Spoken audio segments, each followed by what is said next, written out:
Hello everyone, welcome back to another episode of the now award-winning series, Tea Time, a couples Caleb Q&A. Now I've got plenty of great questions lined up to answer today, so without any further ado, oh shoot, looks like I've spilled the tea. Oh wow, I kind of... Dude, Mrs. Piskinger's gonna be so mad. I mean, I can't do a tea time with no tea. I guess this is spilling the tea with couples Caleb now. You see, this episode, ladies, is probably gonna be pretty boring for you. It's just, I don't know, there's just something about it. I've looked at the script. There's nothing that you are gonna enjoy. So I recommend you click off now and do something more valuable with your time. You could go outside, go on a hike, read, spend time with loved ones. Even doom scrolling will be better for you than watching this video. Girls only. So yeah, we'll just see you in the next one. Okay, guys, this is my first secret for you all. I don't like tea. I drank it in Couples Caleb and Tea Time, a Couples Caleb Q&A, which is the first place Class A entertainment winner in the 2026 IHSPA Spring Journalism Contest. Some light. But that was real tea. I just don't like it though.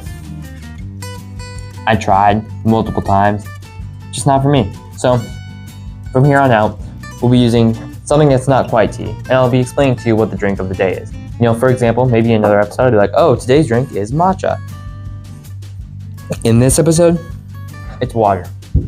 You need water to stay alive, basically, is why I chose it. And also, if you're gonna spill a large quantity of a liquid all over the place and have to clean it up later, water's a pretty safe bet. It'll just evaporate. Not that I knew I was going to spill the tea or anything. This was originally going to be an episode of Tea Time with Couples Caleb, right? No, it wasn't. So yeah. Okay, guys. I have within this folder something very valuable. Girls' secrets. Now, all these secrets are fact-checked by a real girl. So, without any further ado, let's get into it. Oh, a little further ado here. Can't get the folder pried open after I spilled so much water on it. So our first secret is that more money does not mean a better gift. And if you spend more money on a girl, that doesn't mean she's gonna love you more. I think we all know this one deep down, but we don't always understand or apply it. That just because you spend more on someone, and all these tips really apply to more than just girls, but just because you spend more money on someone does not mean that they're gonna love you more. You know, a nice, thoughtful, handwritten letter is probably better than a $10 gift from the drugstore. Because there's actually more thought and more love put into it. Our next tip is to be careful with your words. Guys, to put it lightly, we can be kind of lewd, foul, harsh, cruel. A thesaurus would have many different options with our language sometimes. I have heard some of my friends say the most vile, disgusting things known to man. And you know, when you say something like that to your guys, we laugh and then we move on. And the thing is, you can't always say those things. You have to kind of know who you're speaking to, know your audience before you say something, and figure out how you're going to say it.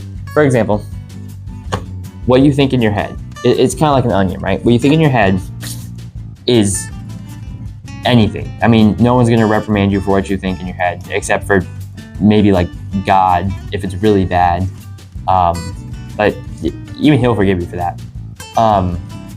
No matter what it is. Then you have your closest friends. This is the next layer of the onion, see? You can say a lot to them, but probably not everything you think. Then you have your friends. You can say less than you would say to the inner circle, but more than you'd say to the next layer, acquaintances, so on and so forth.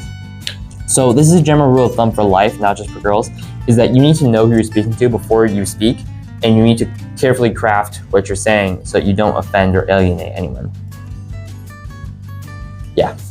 Now this next secret actually is not in the folder, but it's something that I believe in, and it's not necessarily fact-checked either, like all the other secrets I'm spilling are. So I was watching an episode of Boy Meets World the other day, and in the episode, Eric Matthews, someone who I admire and try to dress like every day. If you look up a picture of Eric Matthews, he'll likely be wearing a polo not unlike this one, and I think he also wears khakis not unlike these. I'm not sure about the khakis part though. Generally more of a bust up kind of show. Anyway, he was talking about the Girls Communication Network, or GCN. If you're anything like me, you saw GCN and immediately thought of GameCube, Nintendo, and if that's the case, please go outside. Now, the GCN, or Girls Communication Network, is what Eric claims that all girls kind of talk to each other. And the example in the episode is that he says something to his little sister, and then within a minute, his mom already knows about it. I think a better way to put this is that everybody talks. Like the hit, I think it's the Killers song, Everybody Talks. So you have to be careful of what you say and who you say it to. This is basically just the last tip, plus an addendum. Is that everyone probably knows more about you than you think, especially in this like little school. So you have to be careful what you say. For example, I make an episode of Couples Caleb, right? I edit, I send it to my editors, everything's good, I put it out online.